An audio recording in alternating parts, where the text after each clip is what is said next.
And then the one important thing is the range of the sigma is between the 0 and 2. Why? Because this one will give you the integrability of this quantity. So let's say your function is very nice. Let's say C2 in a neighborhood of x. Then this quantity is basically you have a function and you take out the linear function, linear approximation. So therefore, the order of this quantity is quadratic. And then you do have this one. If you expect the integrability of this kernel, then sigma is supposed to be smaller than 2.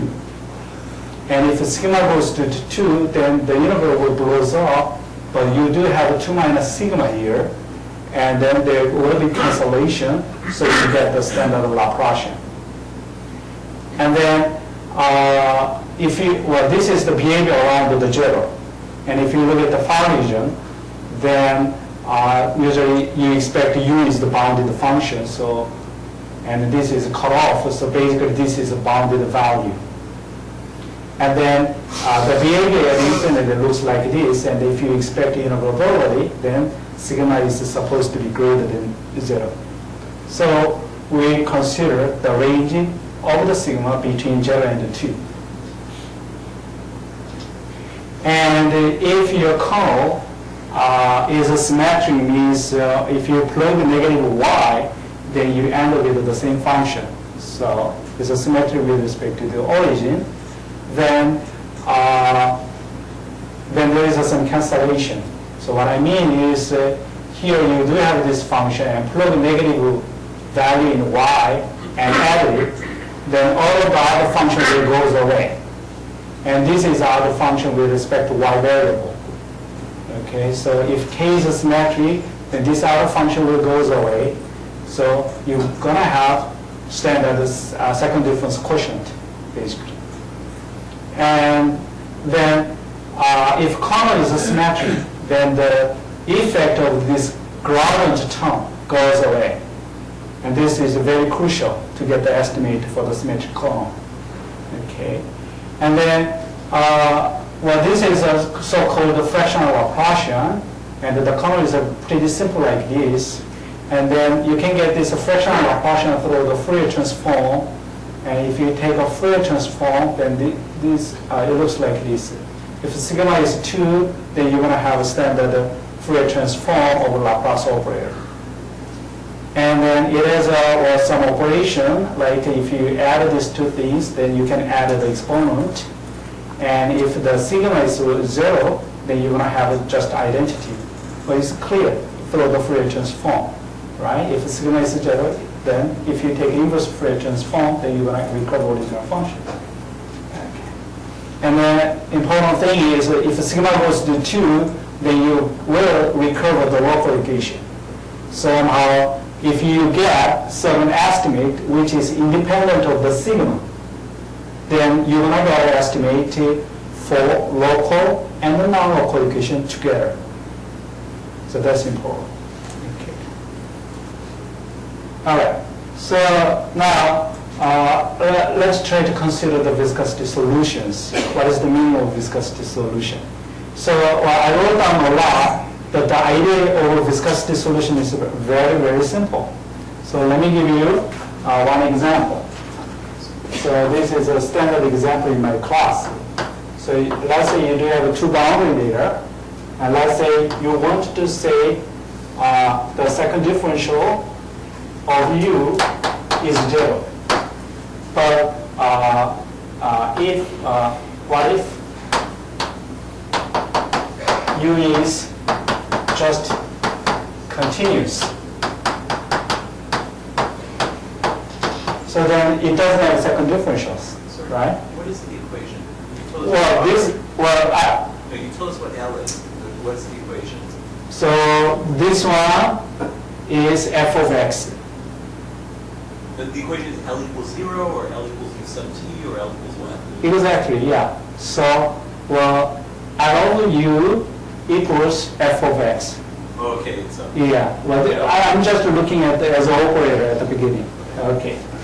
So here, let's say you want to say second differential of u is 0 with just continuity of u. Then what can you say about it? Then whenever you touch this graph from below, since it is a continuous function, you can touch it with a very nice function. Then whenever you touch it from below, then there, the second differential of pi at that point is negative. And whenever you touch it from above, right, then the second differential is greater than or equal to 0. And this is a smooth function, so you can talk about the second differentials. And if a continuous function satisfies such conditions, then we say there is a viscosity solution of this operator. And then you can consider a very general operator, and then you just change it.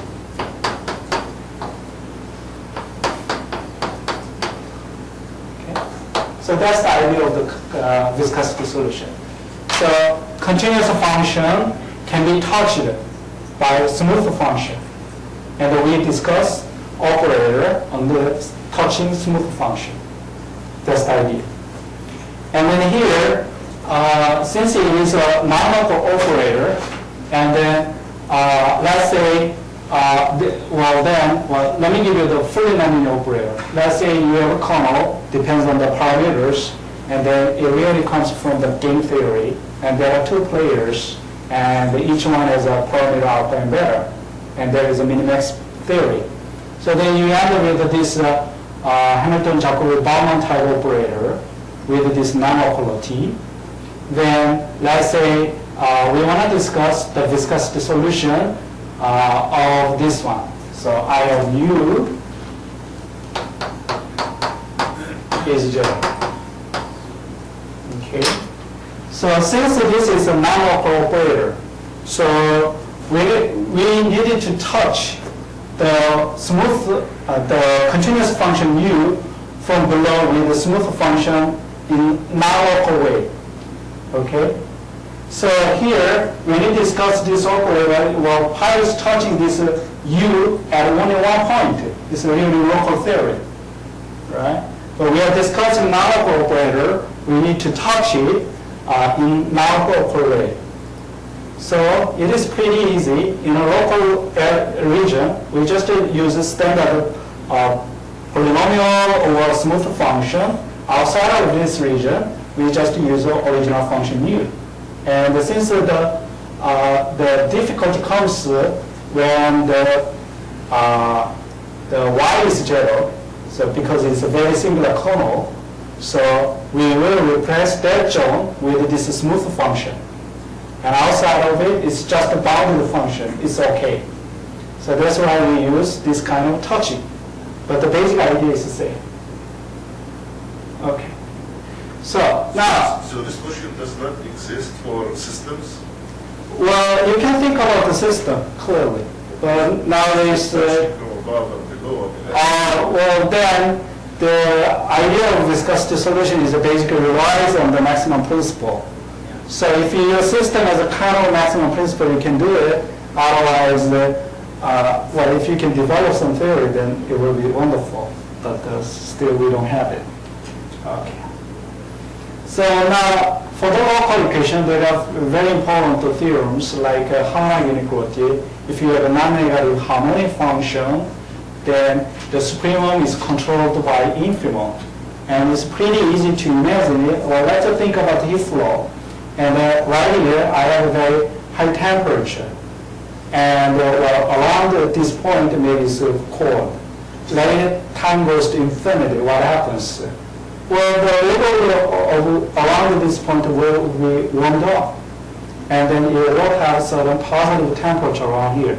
And that's what it says, right?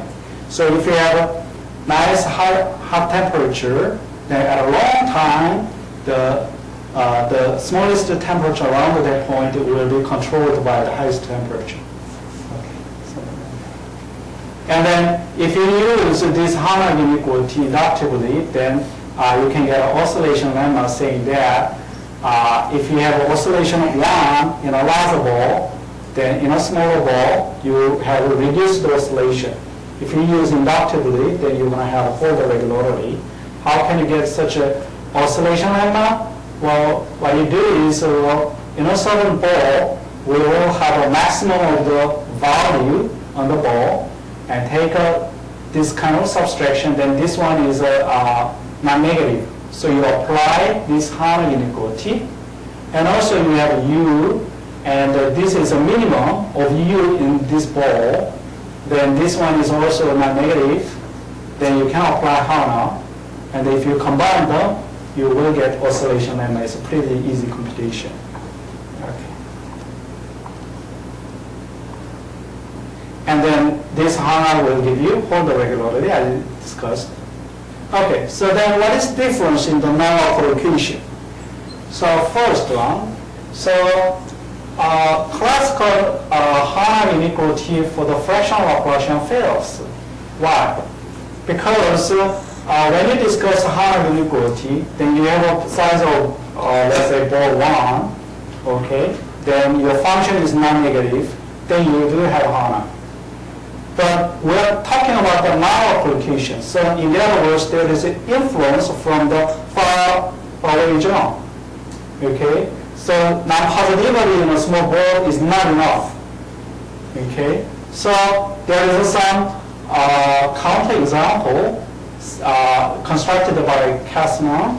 And well, if you just assume your function is non-negative in a ball, then there is some function which doesn't have Hahn inequality. In other words, the value of that function at the center is zero, even though it satisfies equation. So that's why we impose non-negativity in the whole zone, Rn. Okay. And the other one is, well, as I discussed before, if you have a Hahn inequality, then you can get a Holder regularity, you can get oscillation lemma and a Holder regularity directly.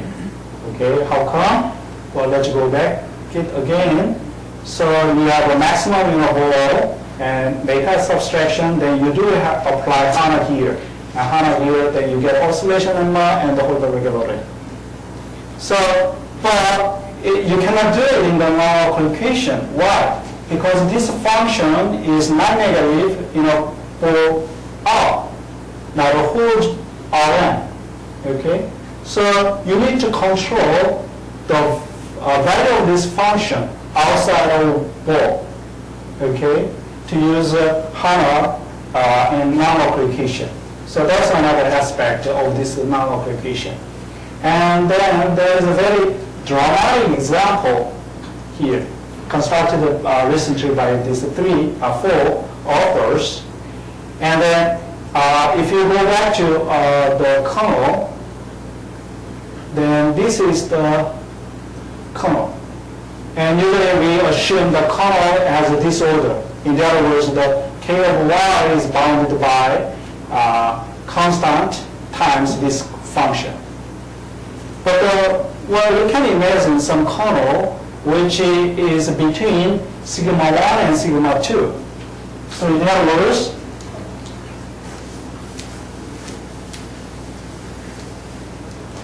so if you do have two different sigma 1 and sigma 2, then let's say your kernel oscillates between them.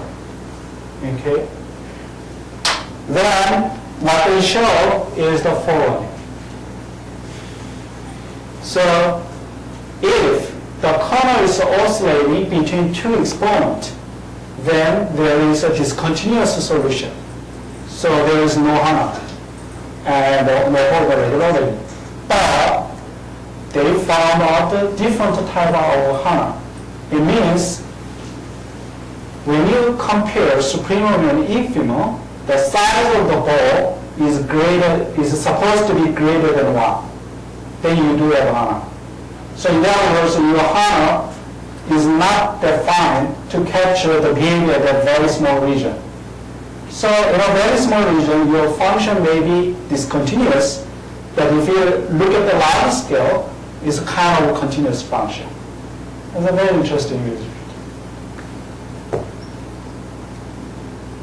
And then this nonlocal equation was considered in the pupils who worked on probability theory, and they used the probability approach. Well, these are very famous guys in those zones.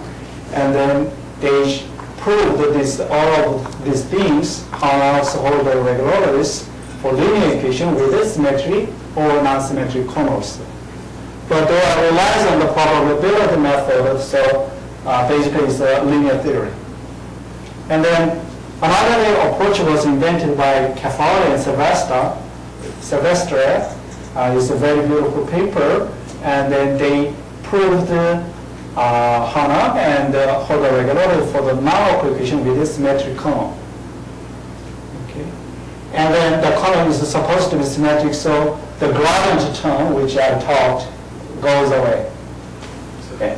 so the discontinuous example of the symmetric kernel? Well, okay. So let me clarify. In their law, the sigma is fixed. It's not oscillating. Okay. So generally, sigma is fixed. In capital and so Capital's work, yeah. But my work too. Okay. Otherwise, we have count example, right? And then recently, my student Song Ging and I showed the kind of things for the degenerate nonlocal equation, which has this post-medium type, and then also we analyzed the runtime behaviors. And the linear case, well, it's a Laplacian. It's not really fully linear things. Then you can see the nonlocal equation as a boundary behavior of the local equation. So, well, let me give you some clear example of the jump process. So let's say you have a domain, and you have a continuous process, and then you hit here, and it goes back and hit it again, right? And if you just rely on the boundary, then what you see is the process, the particle hit here, and the suddenly it showed up here.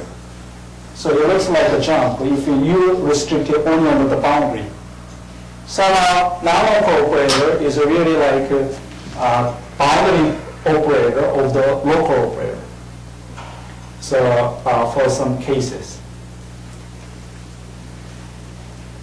Okay, so then what is the key observation? So let me go back to the operator. So this is the operator with a non-symmetric kernel. Okay, then we do have this term. If it is a symmetric, then this term goes away. So this term is a really important term, which we need to control. Okay, so the first thing is, well, the gradient term should be controlled. And also the highest part is this ball. Okay, so really related to the jump. And then this ball, well, the standard argument of Kiahm and Silvestre is a scaling argument. So you get to estimate the size of ball of size 1, and if you consider the other size, then you just scale it, and you get to estimate and rescale it back. Okay, but this operator is not scaling invariance because of this size of ball. So let's say you are considering the size of epsilon ball, and if you scale it to the size 1, then this size 1 ball goes to the size 1 over epsilon. So basically, you don't have scaling invariance. And the other one is, well, so as I told you, if you try to look at the very small epsilon ball and try to see what's going on there, right? And let's say you apply the scaling to zoom it up to size 1. Then this term goes to 1 over epsilon. So in other words, the influence of this term gets very larger and larger. So in other words, if you go to the very, very small scale, then the influence of the gradient term is getting larger and larger. So the question is, how are you going to control the influence of the gradient term? So that's why there is some difficulty here. So how to control the gradient term? Okay. And then another thing is, there's two zones. Sigma could be greater than 1 or less than or equal to 1. And if sigma is greater than 2, greater tan 1, well, if sigma is 2, then it is local equation. And if sigma is greater than 1, then it's more close to the local equation, so we call it subcritical. And if sigma is less than or equal to 1, if sigma is 1, then we say it's critical. It's related with the Poisson process. And if sigma is smaller than 1, then we call it supercritical. And then they require different technique. Why? Because if y goes to 0 and y goes to infinity, then they do have different integrability. Okay? So they're going to use different skills, techniques. And if sigma is greater than 1, then this kernel is good when y goes to infinity. Okay? If sigma is smaller than 1, then this kernel is good when y goes to smaller. So if you want to look at the behavior in a very small zone, then somehow this one is better and this one is more tough. Because this kernel goes to infinity when sigma is greater than 1, when y goes to 0. Okay? In a small zone, this one is more tough. So, and we consider different class of operators to get the estimate. Okay, so how can you construct the class of operators? So here is the operator. Here is the the quotient apart, and this is a kernel, and I just rewrite down the operator, and then when you talk about the viscosity solution, right? And then we will touch our graph with smooth function from below, from above. Then this smooth function is a gradient. So we will use that gradient to consider this operator. Because our u is just a continuous function, so we cannot consider the gradient of u. So we are using the gradient of the touching polynomial over smooth function to define the viscosity solution. Okay. So then this is the part which we're going to consider, and this is mu. And then in the operator, this r was 1. But as we discussed before, if I want to look at a very small zone, I need to scale to 1, then this 1 goes to 1 over epsilon. So now if I consider in the very small zone means r is 1 over epsilon, something like that. So that's why we consider variable r. And when we consider the Puch operator, it's like a maximum operator, then usually we consider supremum in the kernel, but we also take a supremum of this radius, which is greater than 1. That's the difference of the this maximal quotient. And also we take an infimum of that, and this is a maximum operator. Means whenever you have a positive value here, then I will give very large value. Whenever this one is a small value, then I will put a small value. And well, this is opposite of 1. Then what happens is the following. So you can forget the definition. What it means, we will consider a class of operators. Like you do have different kernels and different R's. I take a supremum over all of them, then I have a positive Puch operator from above. And I take an infimum in the kernel and the radius R. Then I have a negative Puch operator. And then I consider the super solution or sub-solution with respect to this operator, basically. Then why do we consider a class of operator instead of one equation? Because if you consider super sub-solution of a class of operators, then that class is invariant under scaling. If you just consider one operator, then that is not invariant. So that's why we consider a class of operator and a class of super and sub-solution. So we use this operator as our class, then is invariant on the scale. And then we're going to have a HANA, and also we will have all the regularity. And then the main step of the proof is the following. So, well, since I do have some time, let me give you how to prove a vague idea of the proof of these things in the local equation. So basically, well, we are considering non-divergence equation. For the divergence equation, there is the de Sitter theory, Moser theory, and Nash theory. And for the non-local, non-divergence equation, we do have Kiahm and Safanov estimate. Okay, so what is the steps? There are three major ingredients. The first one is so-called ABK estimate. It is Alexandrov-Bachmann-Puch estimate. And the idea is very, the intuition is very trivial. So let's say you do have some graph. And let's say this one is negative A. Okay? And let's say this is A is 1. And if you plug 2 here, then you do have this picture. Okay?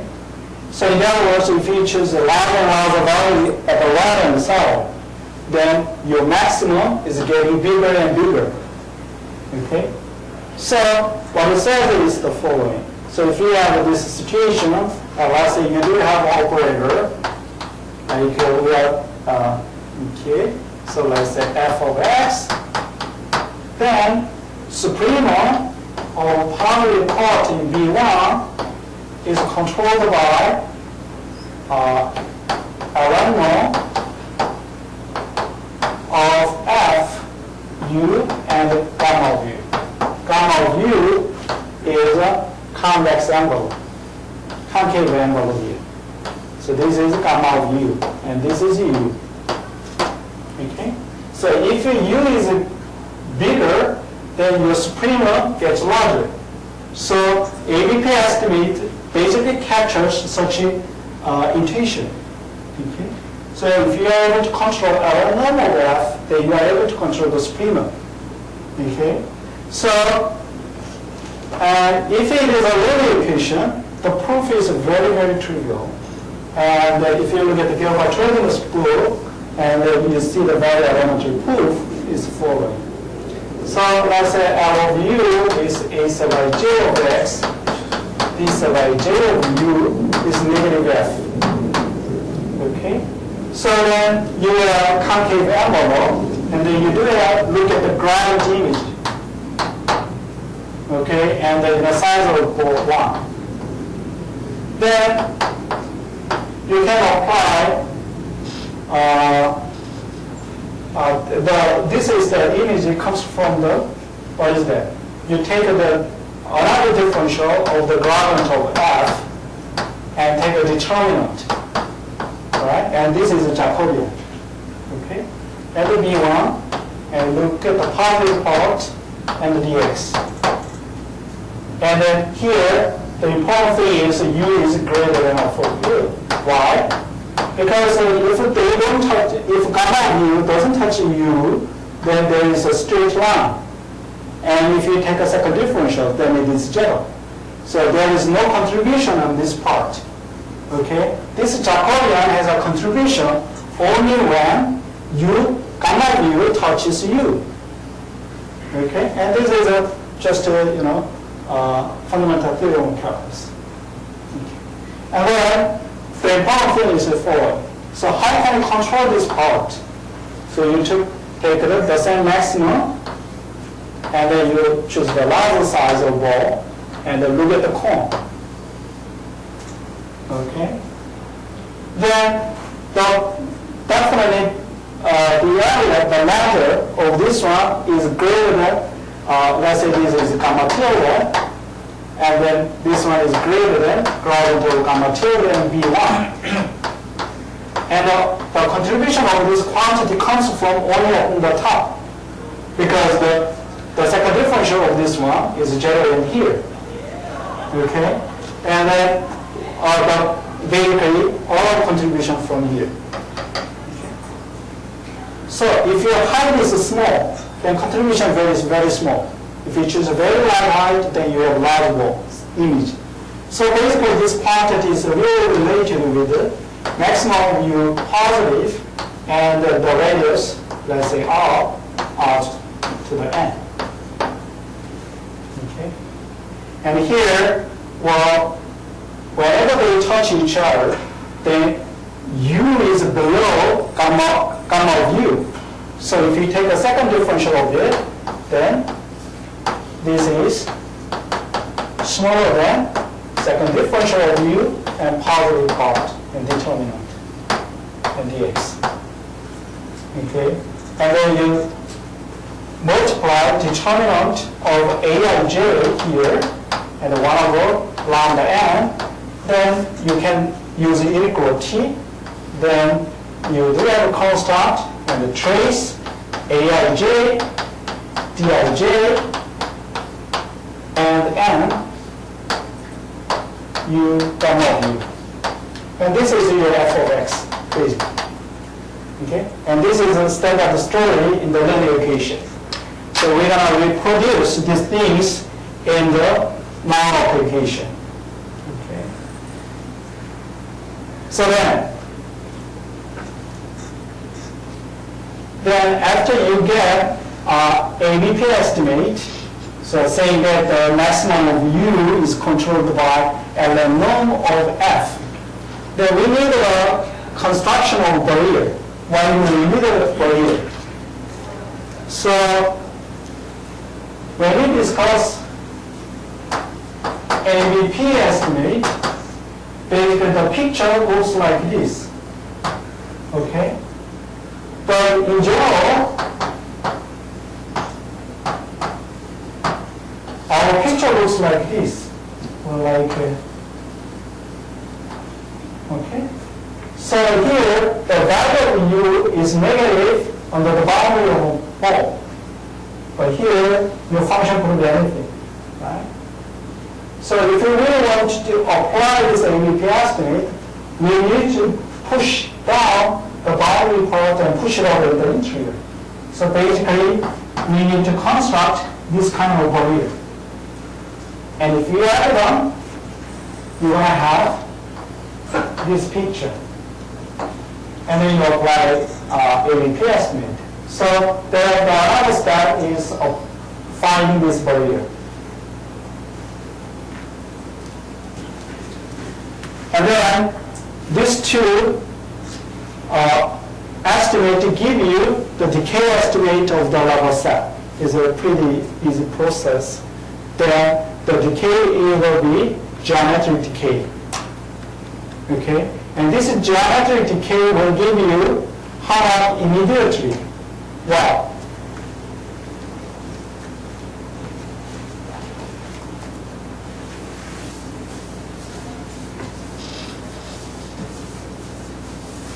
so the geometric decay tells the following. Let's say you have a value 1 here. Around here, the level set is decaying geometrically.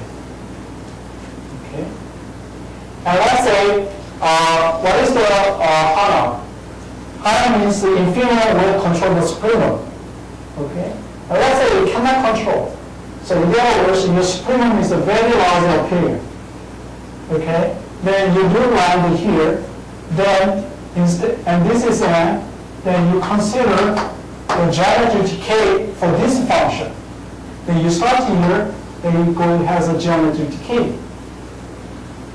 And if the height is very large, then this point and this point should make this jump together, but you cannot make it. So therefore, the n should be small. So it should be here, and then it should be big enough. Then the angle of these two parts will cover whole jump. Otherwise, it cannot cover. So that's why your maximum cannot be large.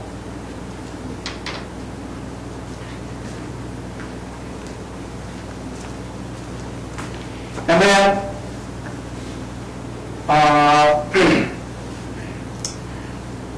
And we will get a Hanno, and then, as you know, you cannot apply Hanno directly to get hold of regularity, okay? Because this is a maximum, and when you consider this value, let's say u and the minimum in a small ball, then this function is positive in a small ball, but it could be negative outside of the ball. Okay? So that's the difficulty in our application. And what you do is we just chop off the negative part by taking this maximum. Then it is non-negative in the whole region. Then this function will satisfy different equation. So because I'm taking this maximum, then it will create some disturbing term. But that term can be controlled. So you can still use such skills which was applied in the local equation. Okay, so then let me tell you what is nonlocal ABP estimate. So here, so this is a local equation. So we recall a local equation through this argument. But the problem of nonlocal equation is you cannot do these things, right? So, and also the operator itself is defined through the unical. So many things comes from the measure. Okay? So we need to understand this estimate in terms of measure. And that's a very beautiful aspect. So I'm working with my student on the fractal, and we almost got this kind of result on the fractal. And there, what is the local operator, right? So everything is done through the measure. So then this argument really works there. So it's a very different aspect for the Kirov and Safonov estimate. It's a beautiful result by Cathol and Sylvester. Okay, so the idea is the following. So here, as you see, the region where gamma mu, the region where gamma mu touching u is important. Okay, so now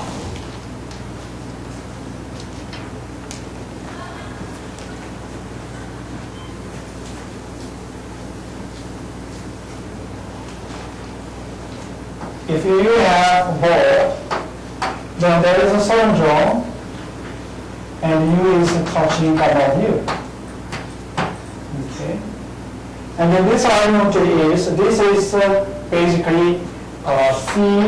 u gamma is 1. Okay, so the idea is you can cover this region with very small rectangles. Okay, and this is what it says. So, I'm sorry, this is joint cube, disjoint cube. You do have disjoint cubes. Okay. And then this joint cube will cover this touching zone. And at a local location, the radius of this rectangle goes to 0. In the non-local location, the radius has a low bound. Okay, that's why you cannot recover the local things. And then in each ball, you are able to control your function u. So here, basically what I want to say, if you throw f, you want to control the maximum of u. Right? Here, throw f, I want to control the maximum. Okay? So in other words, I want to see how my solution deformed through this value. And this is the last part. In this rectangle, your function u is not that much different from your concave function. So in other words, if you look at this small ball, small zone, then, well, you do have your function, and you have concave gamma of u, and this is gamma of u minus delta, and then at most of part, your u stays above this one. That's what it says. So this is a good set somehow. Okay? And the good part is large enough.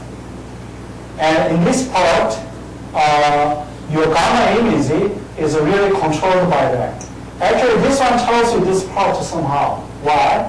Because this one really tells you how much it bends. The bending is really quadratic. This is distance term. And the bending is bounded by this amount. So that's what it says. And then, well, if sigma goes to 2, then what happens to here? Basically, you can recover original ABP estimate. Why? Because the radius of this one really goes to 0. Then here, well, you can, so this is true at a small size of cube, and then you can add it up. Then you do have this one. Then if the radius of this one goes to 0, then it becomes a Riemann sum. Then you do have these things.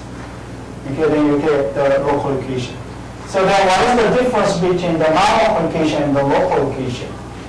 So in the non-local equation, you really need to take care of the, actually, this gradient term. Okay, at the local, no, I'm sorry. If the symmetric equation, then you don't have this term. For the non-symmetric equation, you do have this one. So you need to control this term. Okay, so that can be done by introducing this gamma of epsilon, which is a standard tree in the local equation. So now, well, the intuition is the following. If you have a non-symmetric kernel, then the influence of gradient is very large at a small scale. So you basically, your equation as a diffusion equation and the gradient term, kind of. So we need to take care of that gradient term. So that's the basic idea. And then, well, and this is the key part in the estimate of the this ABP estimate. And then it really tells you why the impact of the gamma, gradient of gamma comes out. So let me tell you a little bit.